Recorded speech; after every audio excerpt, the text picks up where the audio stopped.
तो hello everyone, कैसे हो आप सभी लोग। मैं हूं आप लोगों का इंग्लिश एजुकेटर सुमित ठाकुर और आज लेके आया हूं आप लोगों के सामने एक बहुत ही ज्यादा इंपॉर्टेंट टॉपिक।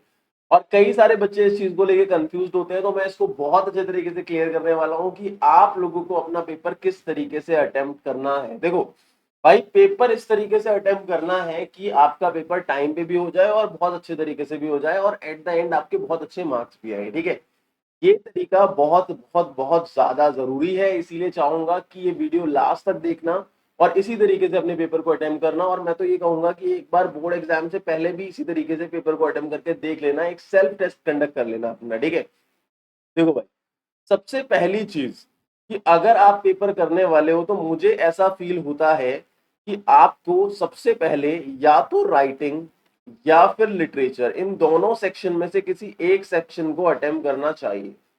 सबसे पहली चीज ये है, अगर आप पेपर अटेम्प्ट कर रहे हो तो मुझे ऐसा लगता है कि रीडिंग स्किल्स को आपको पहले अटेम्प्ट नहीं करना चाहिए और राइटिंग और लिटरेचर को आपको पहले अटेम्प्ट करना चाहिए, ऐसा मुझे फील होता है। बाकी अगर स्पेशल केसेस के अंदर आप रीडिंग स्किल्स अटेम्प्ट करना चाहते हो तो भी कर सकते हो। वो स्पेशल केसेस क्या है वो मैं आप लोगों को बता दूंगा। देखो, हमेशा हमारी अप्रोच बच्चों ये होनी चाहिए कि हम पहले वो वाला सेक्शन कर रहे हैं जो मुझे बेस्ट तरीके से आता है, जो मुझे बेस्ट तरीके से आता है।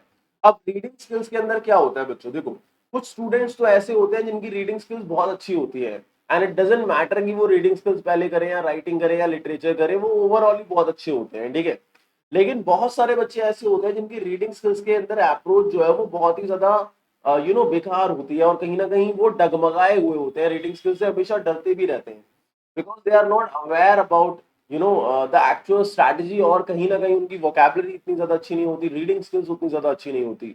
तो जब वो रीडिंग स्किल्स पहले करते हैं तो उसमें काफी ज्यादा टाइम कंज्यूम हो जाता है। क्यों कंज्यूम हो जाता है? क्योंकि वो पहली बारी तो पैसेज को पढ़ रहे हैं ना। पर उसी जगह पे देखा जाए तो लिटरेचर में आपने सारे चैप्टर कितना टाइम पूरे साल पढ़े हैं। राइटिंग सेक्शन में आपको पता है कि यही जॉब लेटर का क्वेश्चन आना है, इनविटेशन का क्वेश्चन आना है, अपने फॉर्मेट को बहुत अच्छे तरीके से प्रिपेयर कर रखा है। तो आप अपना बेस्ट जो अटेम्प्ट है वो किस में कर पाओगे, कौन से सेक्शन में, रीडिंग में, राइटिंग में, लिटरेचर में, ये बहुत ज्यादा मैटर करता है।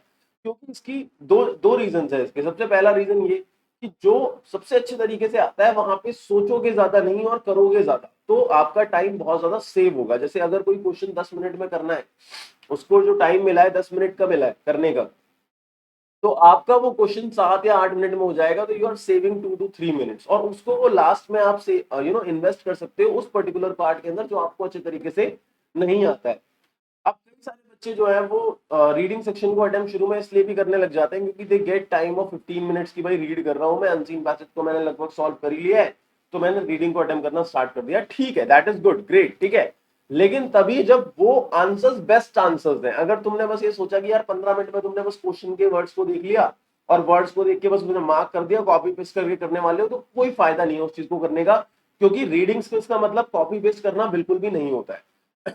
तो यहां पे मैंने क्या सजेशन दिया है कि या तो आप राइटिंग करो या आप लिटरेचर करो, लेकिन दोनों में से वो करो जो आपको बेस्ट तरीके से आता है। अब जैसे राइटिंग में आपको पता है 2 क्वेश्चंस आने वाले हैं, एक इनविटेशन आने वाला है, एक जॉब लेटर। वैसे रिपोर्ट भी आएगी लेकिन जॉब लेटर आपका ज्यादा स्कोरिंग होने वाला है। ठीक है, क्योंकि जॉब लेटर में आप एक्चुअल फॉर्मेट लर्न कर सकते हो और आपको पूरे पूरे 5 मार्क्स मिल सकते हैं, लेकिन रिपोर्ट राइटिंग के अंदर आपको शॉर्ट, आपको सेल्फ कंपोजिशन करनी पड़ेगी और वहां पे मार्क्स कटने का चांस ज्यादा है। तो मान लेते हैं आपने राइटिंग सेक्शन कर लिया, दोनों की दोनों चीजें, तो आपके शुरू के सेक्शन के अंदर ही जब टीचर चेक कर रहा होगा और आपको 8 आउट ऑफ 8 मिलेंगे ना, तो आपका एक पॉजिटिव इंप्रेशन सेट हो जाएगा। समझ में आ गई बात? और जैसे ही वो पॉजिटिव इंप्रेशन सेट होगा तो जहां पे आपके लूप होल्स होंगे, जहां पे आपको मार्क्स थोड़े से कम मिल रहे होंगे, तो वहां भी आपके मार्क्स जो है वो कहीं ना कहीं ऑटोमेटिकली बढ़ जाएंगे, इंक्रीमेंट हो जाएगा। देखो, ये एक माइंडसेट होता है टीचर का, इस बात को ध्यान रखो। ठीक है, तो मान लेते हैं आपने राइटिंग सेक्शन पहले कर लिया तो दैट इज ओके। अब लिटरेचर जब आप करोगे तो लिटरेचर में भी आपको पता है कि 2 चीजें हैं, एक है आपके शॉर्ट क्वेश्चंस और दूसरा है आपके लॉन्ग क्वेश्चंस।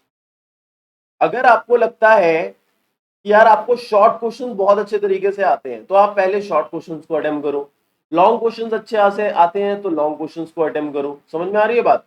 आपको सोचने में ज्यादा टाइम वेस्ट नहीं करना है, क्योंकि अगर आप सोचने में टाइम वेस्ट करोगे तो आपका पेपर छूटेगा ही छूटेगा।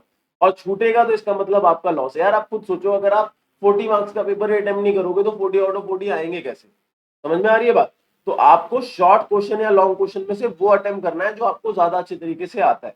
इवन शॉर्ट क्वेश्चन में भी आपके 6 में से 5 करने हैं, तो 5 में से भी आपको वो ज्यादा अच्छे से पहले अटेम्प्ट करना है जो आपको बहुत बहुत ज्यादा अच्छे तरीके से आता है। ठीक है, तो आपको एक स्मार्ट अप्रोच रखनी है कि भाई मुझे पहले वो क्वेश्चन अटेम्प्ट करने हैं जहां मुझे ज्यादा सोचने की जरूरत नहीं पड़ेगी और मैं डायरेक्टली आंसर लिख सकता हूं बिना किसी दिक्कत के, बिना किसी प्रॉब्लम के। ठीक है, तो ये अप्रोच जो है ये आपको आगे लेके जाएगी, इस बात को आप लोगों को ध्यान रखना है। और लास्ट में आप रीडिंग स्किल्स को अटेम्प्ट कर सकते हो। अगर आपको रीडिंग स्किल्स में दिक्कत होती है तो लास्ट में अटेम्प्ट कर सकते हो। इससे फायदा क्या होगा कि मान लेते हैं जॉब लेटर आपने पहले किया, अब मैं आपको समझाता हूं। आपका पेपर 40 मार्क्स का है और आपको 120 मिनट्स मिलने वाले हैं। ठीक है, तो इसका मतलब 1 मार्क का पेपर अटेम्प्ट करने के लिए कितने मिनट मिलेंगे? 1 मार्क के लिए कितने मिनट मिलेंगे? 3 मिनट्स मिलेंगे, है ना। 40 मार्क्स का पेपर है, 2 आवर्स मिलने वाले हैं, इसका मतलब 120 डिवाइडेड बाय 40, तो 1 मार्क के लिए आपको 3 मिनट्स मिलेंगे, है ना। तो जॉब लेटर 5 मार्क्स का है, तो इसके लिए आपके पास कितने मिनट है? 15 मिनट्स है। अब मान लो ये 10 से 12 मिनट में आपका हो गया, तो 3 मिनट यहाँ सेव हो गए। ये 3 मार्क्स का है तो इसके लिए आपको 9 मिनट मिलेंगे, 3 इंटू 3। ये मान लो आपने 7 मिनट में कर लिया, 2 मिनट यहाँ सेव कर लिए। ऐसे ही शॉर्ट क्वेश्चन आपके कितने मार्क्स के आएंगे? 10 मार्क्स के, 10 इंटू 3, सॉरी हाँ 10 इंटू 3, 30 मिनट आपको शॉर्ट क्वेश्चन के लिए मिलने वाले हैं।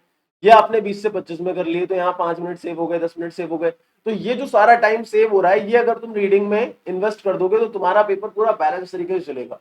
लेकिन अगर रीडिंग को करते हुए शुरू में सोच सोच के ही अगर तुम लोग टाइम वेस्ट कर दोगे, या लॉन्ग को करते हुए सोच सोच के ही तुम टाइम को वेस्ट कर दोगे, तो काम नहीं चलने वाला।